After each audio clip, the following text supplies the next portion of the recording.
Dissolution के अंदर मैं आपको पार्टनर्स कैपिटल अकाउंट बनाता हूँ। कैपिटल अकाउंट आपका सेम है जैसे आप बनाते हुए आए होगा। By balance brought down capital, by reserve fund, by P&L to balance brought down, P&L to advertisement suspense, ठीक है। By realisation profit to realisation loss. कोई पार्टनर एसेट्स को ले जाता है तो उसका नेम यहाँ पे टू रियलाइजेशन ब्रैकेट में एसेट्स टेकन, ए ले गया तो ए, बी ले गया तो बी, सी ले गया तो सी। बाय रियलाइजेशन लायबिलिटी पे करता है अगर ए करता है, बी करता है या सी करता है, ठीक है। लायबिलिटी पेड आपका लेफ्ट करता है इसलिए राइट साइड पे आ गया, और एसेट्स को राइट हैंड साइड पे लाए जाते हैं इसलिए लेफ्ट साइड आ गया। इसका टोटल कर लो। बैलेंस सीडी नहीं बचेगा, बैलेंस की जगह क्या बचेगा, कैश या बैंक, बाय कैश या बैंक। जो हिसाब किताब करते हैं हम कैश या बैंक का करते हैं। उसके बाद पार्टनर लोन अकाउंट बना लो, क्योंकि पार्टनर लोन को हमने अलग से नहीं लिया था रिलाइजेशन अकाउंट में, तो बाय बैलेंस ब्रॉट डाउन और टू कैश या बैंक। उसके बाद कैश या बैंक अकाउंट बना लो। कैश या बैंक अकाउंट के अंदर ओनली कौन सी ट्रांजैक्शन आएगी जो कैश या बैंक से रिलेटेड होगी। आपने रियलाइजेशन अकाउंट बनाया, जितना भी राइट साइड में आपका कैश बैंक है इसके लेफ्ट में आ जाएगा और लेफ्ट वाला सारा राइट में आ जाएगा। क्लियर बेटा? क्योंकि हम जब लेजर करते हैं तो अपोजिट साइड में जाता है वो सारा, लेकिन कैश बैंक में कैश बैंक का नाम नहीं आएगा, जिस अकाउंट से आ रहा है उसका नाम आएगा। तो सबसे पहले to balance brought down cash bank लिख दो जो ओपनिंग कैश बैंक है, to realisation asset sold, to realisation unrecorded assets, to partners capital, ठीक है। By realisation liability paid, by realisation unrecorded liability, by realisation dissolution expense, by partners capital. देखो ये वाला cash bank है यहाँ आ जाएगा, ये वाला कैश बैंक है यहाँ आ जाएगा। पार्टनर का लोन है तो बाय पार्टनर लोन, ठीक है बेटा। टोटल कर लो, इसका इक्वल आएगा, इसमें कोई भी बैलेंस नहीं आता। क्लियर बेटा? इसका एक एग्जांपल ले लेते हैं हम बेटा, एक एग्जांपल ले लेते हैं हम। देखो इलिस्ट्रेशन 9 दे रखी है आपको। Following was the balance sheet of DGT। यहाँ दे रखा bank, debtor, stock, furniture, land and building, G's capital, creditor BP, G's loan, R's loan, WCR दे रखा है, कैपिटल DOT की दे रखी हैं। और नीचे आपको एडजस्टमेंट में दे रखा है, नीचे आपको एडजस्टमेंट में दे रखा है the firm was dissolve on the above date of the following.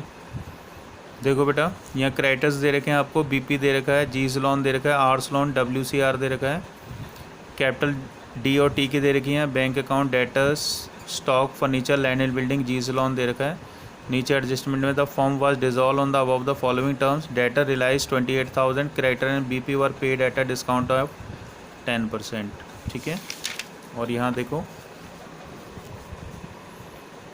Stock was taken over by T 4 rupees 15,000, furniture was sold out to N 12,000, land and building was sold 2,80,000, R's loan was paid by check the same amount, there was an unrecorded asset 1,50,000 which was sold for 1 lakh, compensation workman 20,000, prepare realization account, bank account, capital account of DGT।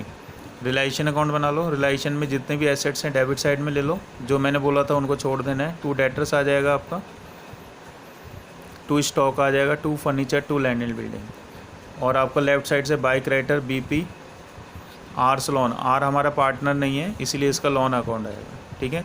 और WCR ले लो, क्योंकि देखो यहाँ claim कितने का आया है, 20,000 का, ठीक है।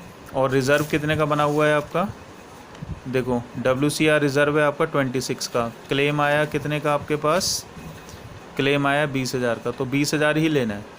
कितने बचे, 6,000 बच के वो कैपिटल अकाउंट में बांट देना, ठीक है ना बेटा। अब देखो इनकी वैल्यू उठा लो, एसेट्स यहाँ पे रियलाइज़ होंगी, लायबिलिटी यहाँ पे करना है। तो टू बैंक,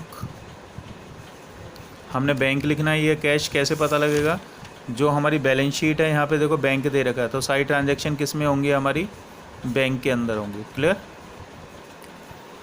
देखो डेटर रियलाइज कितने हो गए, 28 के। Creditor and BP paid at a discount 10%, creditor और BP को 10% डिस्काउंट भी पे करना है। तो क्रेडिटर कितने के हैं, 50,000 के, 10% डिस्काउंट कितना हो गया, 5,000, तो 5,000 लेस करके कितने में, 45 में पे हो गया। BP आपका 10,000 का 10% 1,000, 1,000 कम करके कितना पे हो गया, 9,000 रुपये। तो लिख दो क्रेडिटर 45, BP 9,000। क्लियर होगी बात समझ में? और आर का जो, अब आप देखो stock, land and building, R's loan paid by cheque, R का लोन भी हमने चेक से पे कर दिया तो आर का लोन 12,000 रुपये आ जाएगा।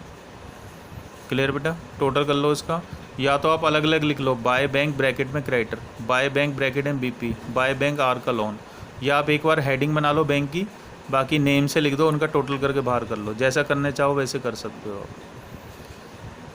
To bank workman compensation paid कितना 20,000।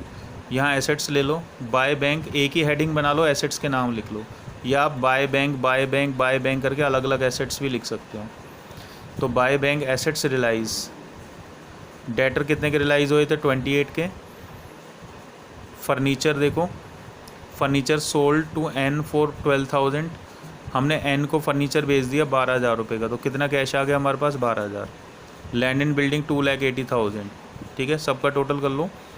देखो यहाँ डिफरेंस नहीं लेना, जो अमाउंट है वही लेना हमने टोटल, ठीक है ना, ध्यान रखना है।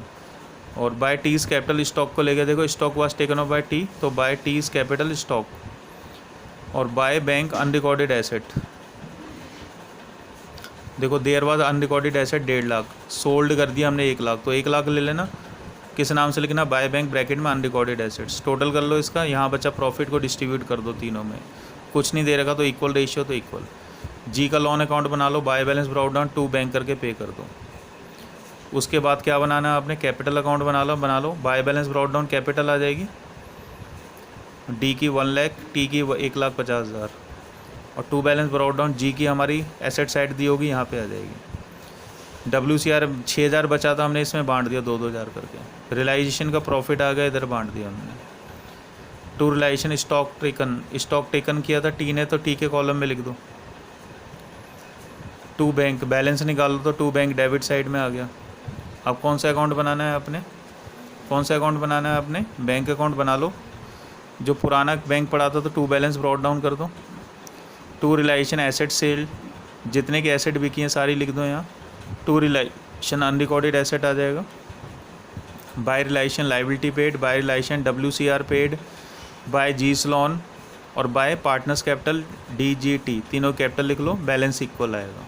क्लियर बेटा, इस टाइप से हम अपना क्वेश्चन पूरा कर दें। Thank you very much.